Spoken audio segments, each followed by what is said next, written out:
Hey folks, welcome. Here we discuss real stories by real people. Today, we have the story of a man who reminisces about his ex's infidelity. Let's see how it goes. Story 1. My story and a goodbye.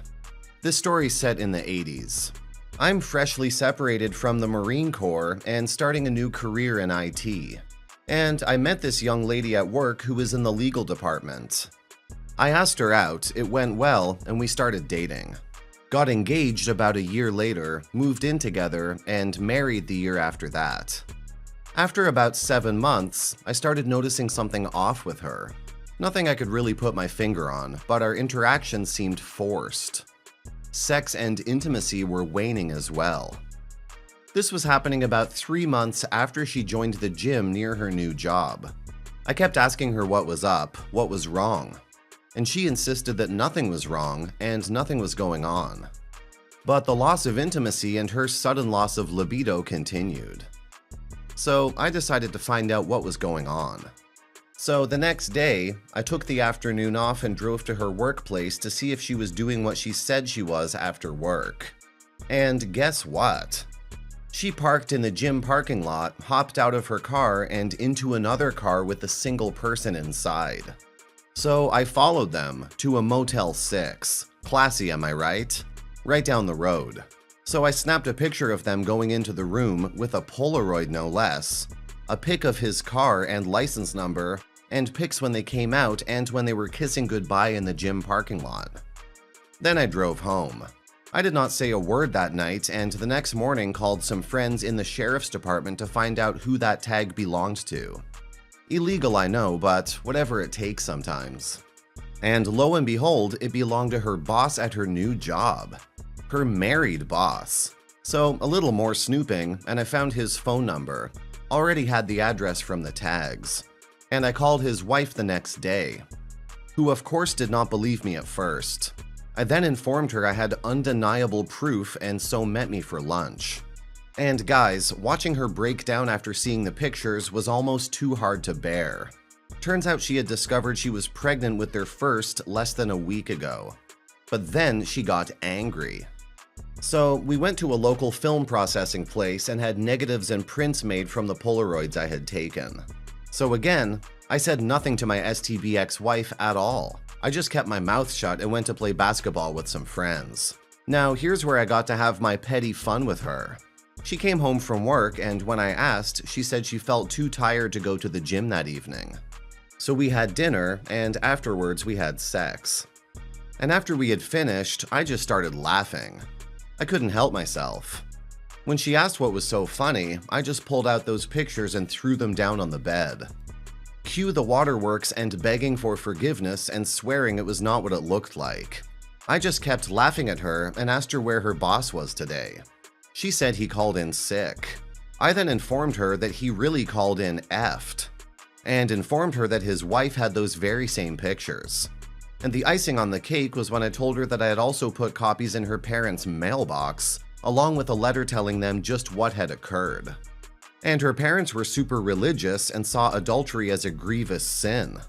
What little color she had in her face from crying drained away completely, and she went dead silent. So I told her to pack her bags and get out. It was my home. Her name was not on the deed or mortgage, and that maybe she could stay with her parents. She could not stop herself from cheating for a year even. FFS, but I was rid of her before kids were involved and in divorce court. Due to the short duration of the marriage, no alimony, no nothing. I did let her keep the car I had been buying for her, but the court ordered she had to refinance the car and re-register it in her name alone. No reconciliation, and I cut contact immediately. Even our divorce, all communication went through an intermediary. So I never gave her a single chance to try and get me back. I did talk to her parents and explained that it was definitely over and why. They were very nice and understood. So I have zero empathy for adulterers. They're selfish scum and pretty much deserve whatever bad happens to them. And I got the best revenge of all. I met my current wife about a year later and we've been together for 32 plus years now. But I wanted to tell my story. I'm dying from metastatic cancer and am near the end. Maybe 6 or so more weeks before things start getting really bad. It got into my brain. So be faithful to your partners. And if you feel you cannot, give them the respect of breaking the relationship off before you betray them and implode their world. They deserve that at the very least. Peace. Edit. I thank each and every one of you who responded. And thank you for the encouraging words here at the end of my life. Love your partners. And tell them every day because you could find yourself where I am on any given day. You people are wonderful.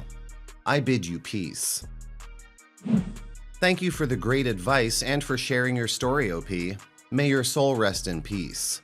You handled the situation with your cheater ex as well as you could have. Not giving her a second chance was a good idea. With this, you got to meet the love of your life. And although your life is coming to an end, at least you got to spend years with the woman you love and love back.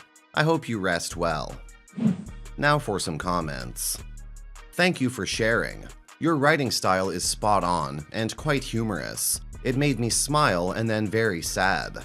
Your strength and courage is inspiring. I wish you and your family many blessings. Take care, brother. God bless you and your family. Thanks for sharing your story. I'm glad you got to call your cheating ex out. And I'm even more happy to hear you found a wonderful woman shortly after. I wish you many blessings for the days to come. May love, joy, and peace be there to light your way. This post is gonna stick with me. Thank you so much for sharing your story. My dad died of cancer not too long ago, and I wish I had him to go for support for my own ex-girlfriend's scum ways.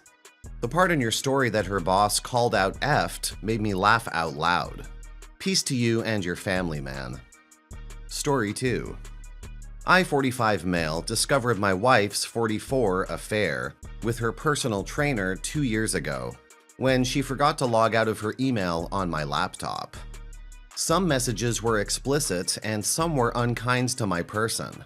We weren't really having a rough patch, but life had been a bit of a grind for a few years while we both worked a lot of overtime to put the girls through a good college. When I finally confronted her, she agreed to go to counseling and try to work things out for the sake of our family. We did our best, she admitted she was wrong, and we both took responsibility for letting the doldrums of daily life put some distance between us. But I've tried, oh how I've tried to make it work. But it's been 2 years and I can't stand the thought of her touching me.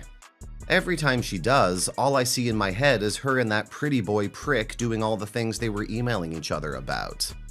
Some of them were things my wife refused to do or did reluctantly with me, but gladly and enthusiastically did with this other man.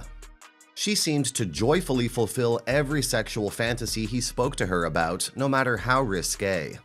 This has woken me to the fact that while my wife is capable of being sexually gratified physically by our intimacy, she is not and has not ever been attracted to me in the passionate way she is to this other man. I've not been able to bear letting her do anything more than give me a peck on the cheek occasionally the past 2 years. It's incredibly painful as prior to this, we had a regular and what I thought was healthy sex life for most of our marriage. She said she understands it will take some time before I can see her that way again, but I've finally come to accept that something is broken between us that can never be fixed. While I don't hate this woman and I forgive the flawed human in her, I'll never be able to have romantic affection for her ever again. That love has been killed and can never be revived. It's not fair for either of us to wait any longer. This afternoon, I filed for divorce and I mourn the happy future I thought we could have had, but never would have. I feel sorry for my mother and sisters who loved her and treated her like their own daughter and sister. But I especially feel sorry for the 2 daughters of ours who will have to watch as the foundation of their family is split in 2. At my age, I don't think I'll get married again. I couldn't go through another divorce. I think going forward, I'll only entertain long-term relationships with girlfriends, and this seems to be the best option for those middle-aged and up. But I'm interested if anyone else has had a long, successful marriage after middle age. To cope, I've thrown myself into vigorous exercise and diet for the past 2 years. And while mentally, I feel exhausted from the emotional turmoil, I'm physically in very good shape right now. For those who have come out of a divorce after a long marriage that ended because of infidelity, I welcome any advice on what to do now that the marriage is effectively over, and how to move forward in a healthy way. You are actually on the right path at this very moment, OP. I would highly recommend personal counseling with a therapist who specializes in divorce.